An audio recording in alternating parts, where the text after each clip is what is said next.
My Life Between Lives story from Newton-trained Institute practitioners. I see a whole change in the thrust of searching for answers about who we are and why we're here.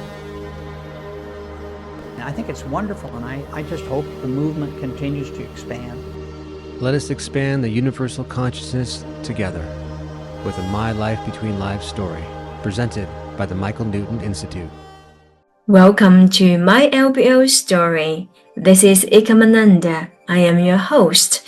Today my special guest is Lockhart. Elizabeth has a Bachelor of Science in Medical Technology, and she brings over 30 years of clinical laboratory experience. She has also earned a Master of Science in Clinical Mental Health Counseling. As a Reiki master and teacher for the past 23 years, she also practices hypnotherapy and specializes in past life regression and life between lives therapy.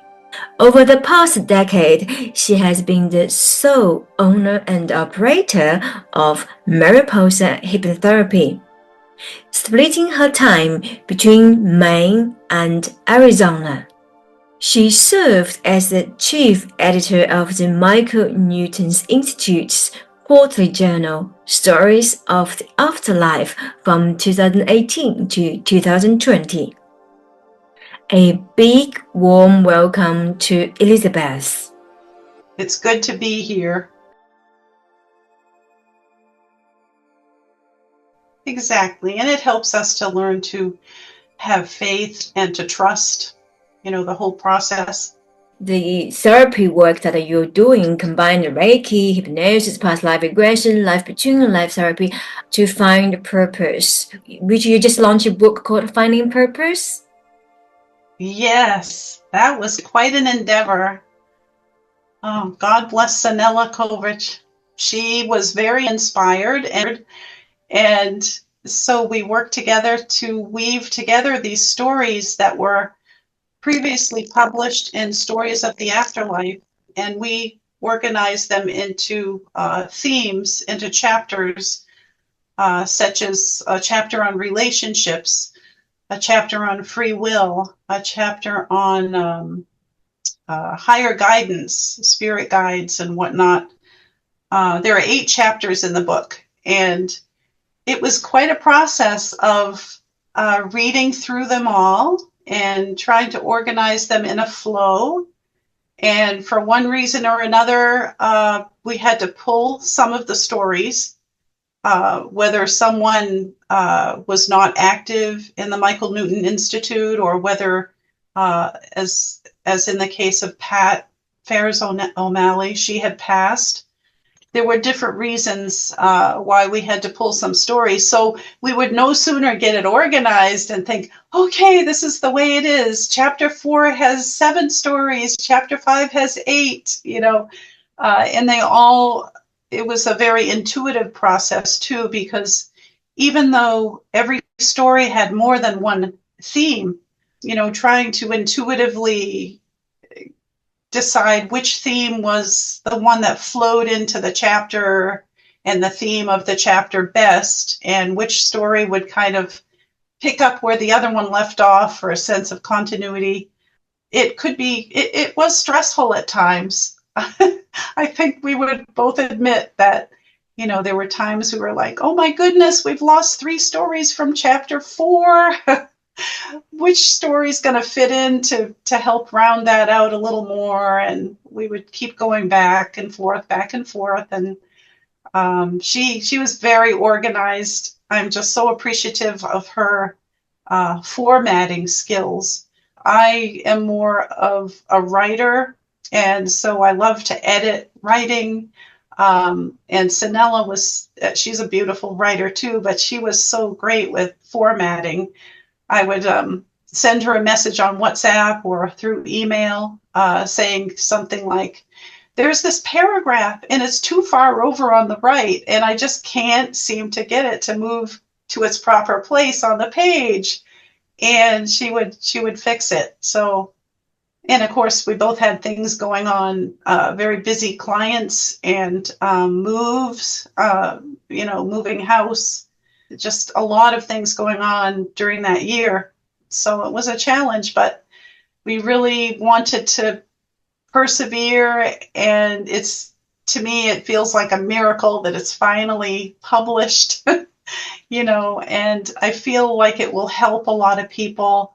And as Sanella mentioned in another podcast, Finding Purpose, she named the book, and it's just so perfect because no matter where we are in life, whatever age we're at, whatever stage we're at, whether we're parents raising a family, or whether we're aging, or whether we're young and trying to find, what we want to do in life, it's all about finding purpose through our human lifetimes.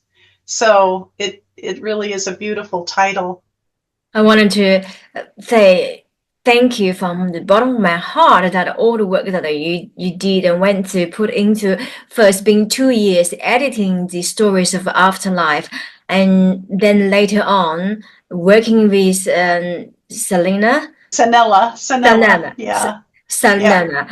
to co-editing the book, put it together. I mean, I know how much work it goes through to finally have it. And also, I know to finally have it at this stage, I have to say too that Diana Paik, the executive director of Michael Newton Institute, she is the SOTA chief editor, and so she had also worked on these stories before we received them. I had worked on some of them until I, passed the torch to her, but she also had worked on those, and she wrote a really beautiful introduction to the book.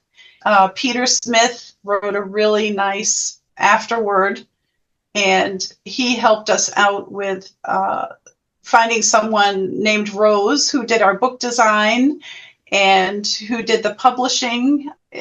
And also we had a fellow named Jeff, and forgive me, I don't remember his last name, but he also overlooked everything and did some editing. At the end, it was when mostly at the end was when the deadlines were looming and we were starting to get kind of anxious and, we have to have all this put together. And Pete was a huge help. Peter was a huge help. So I just want to mention that, we had help from different sources, and of course the contributors. And Judith who had to send out permission slips to the contributor as well as the client story. So to the client. So there was a lot of the paperwork that needed to be gathered together as well. You're right. It was quite an endeavor. So many of us in different part of the world and doing this light work all together, and it's just one thing, and for that one purpose, to guide people home. And we're all trying to find our way, right? To return to where we belong to. Very important to find meaning in our lifetimes, even with the most difficult circumstances, to find meaning, to harvest the learning and the growth from those experiences. So important. This is one thing that I endeavor to impart the seeds of love, the knowledge, the acceptance through working with clients. I believe, all of us are working just to lift that belief, because the body just says, I can't do this anymore. This is too much, too difficult. Yeah. And even the emotions too, the emotional aspects say this is too much, and the psychological aspects. Yeah. I mean, we are complex beings, and yet keeping in mind that we are souls having a human experience and staying connected to our souls. That's what really sees us through. in the best ways. Trust the process too. Yes, what a beautiful saying that we are souls here to have a human experience. I mean, particularly combine your medical science background. Perhaps you may have a few words in helping people to connect the science with spirituality. What would you say the relationship between science and spirituality? I would say the quantum field, quantum science, quantum mechanics, quantum consciousness.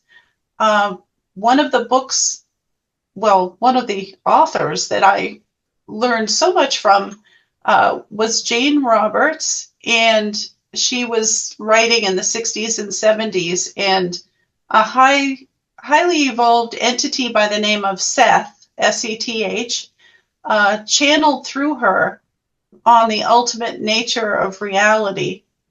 And what stayed with me about how he described it is that everything is made up of consciousness, units of consciousness, if you will, and they all form a gestalt. They join together to form different atoms and molecules and beings such as trees or rocks or humans or animals. So everything is made up of units of consciousness. So everything is consciousness. So when I read those books and I thought, wow, so these bacteria that I'm working with are conscious.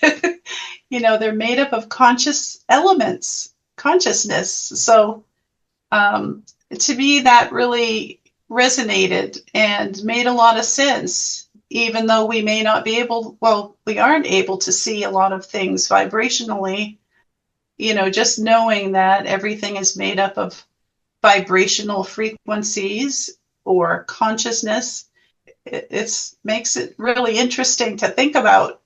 Everything is vibrational consciousness. Whether it's a living item or the things appear to have no life items, they also contains quantum consciousness. This, if we can truly look at or feel it this way, everything got alive. Exactly. Yeah. One of the stories that I contributed to, this book, Finding Purpose, I did contribute 2 stories, and Sanella contributed 2 herself and different practitioners. But one of the stories that still moves me is a friend who's a shamanic practitioner, and he described in his session in deep trance, LBL at the soul level, he described how important it is to have right relationship with everything, from yourself to a rock to a tree, that right relationship, and reverence, that was another word, reverence, for all that is so important. And a lot of indigenous tribes have believed that way for millennia. Something we should learn more from in our current society, where everything is so materialistic, and that everything is worthy of reverence, all made up of units of consciousness from all that is, part of all that is. So reverence in everything, beautifully said. If you would have a final message for the audience, what would that be? I believe that everyone should have a life between lives session, just because it's so life-changing. It helps you connect with the deepest parts of yourself. And it also reaffirms that we are never alone, that we're always loved unconditionally, accepted, supported. Even in the unseen realms, there's so much love and support. It just means so much. And to know on a deep level that we are worthy of love and support and acceptance and reverence. too. Beautiful. So it's Yeah. very healing work in so many ways. And I feel like it really shifts our perspectives a lot. So come and have a life between life experience wherever you are, and finding a Yeah. local LBL practitioner or do a Zoom session with whoever that you resonate with. And when you consider we're in over 40 countries, Michael Newton Institute practitioners, over 40 countries, and I believe it's around 230 practitioners worldwide. There may actually be more, but I think it's around that. But that does offer a great opportunity. And it's Beautiful. growing. Yes, We're growing. it is growing. It is growing. And thank you so much for your time and sharing your wisdom and insight. And so the audience can find the Finding Purpose book on Amazon. Amazon, yep. Amazon. And there's Ingram Sparks is Ingram, another okay. good source. And on the Michael Newton Institute website. Wonderful. And if the audience are interested to work with you, how can they connect you? My email is elizabeth@mariposahypnotherapy.com. And mariposa is the Spanish word for butterfly.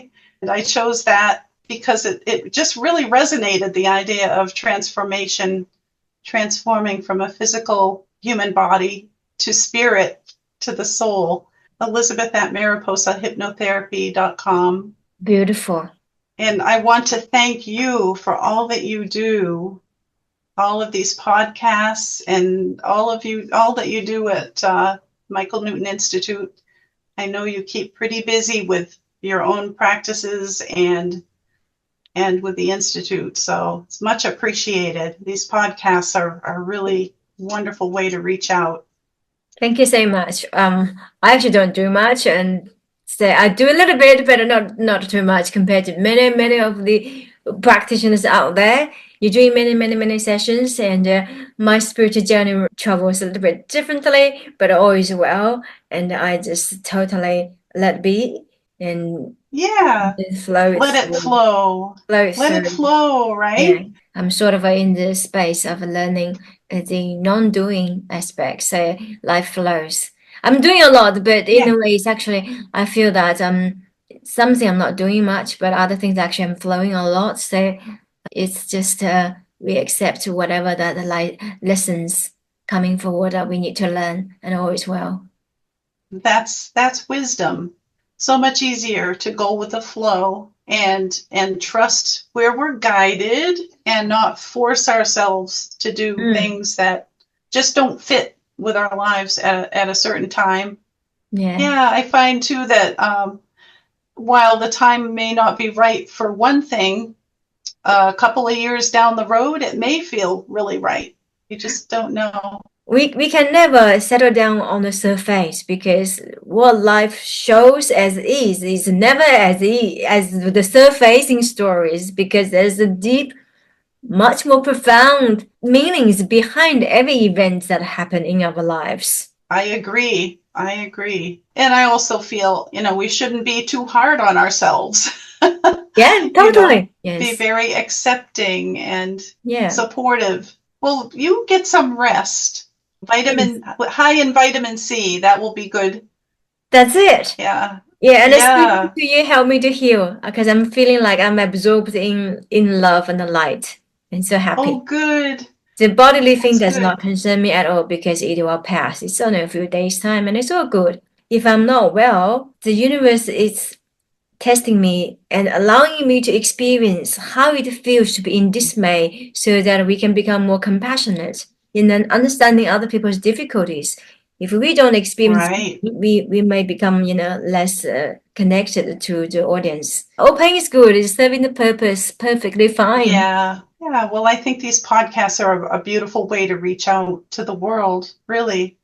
Absolutely. So you never know. You never know whose lives they may touch. We're all rippling outward. Yes, we're all rippling out there, and share the stories, share our journey, share the wisdom of the light of the source, and you are never alone. And you are deeply loved, always. Thank you so much for coming to the show. Thank you Deeply too. appreciated. Namaste. Namaste. Take care.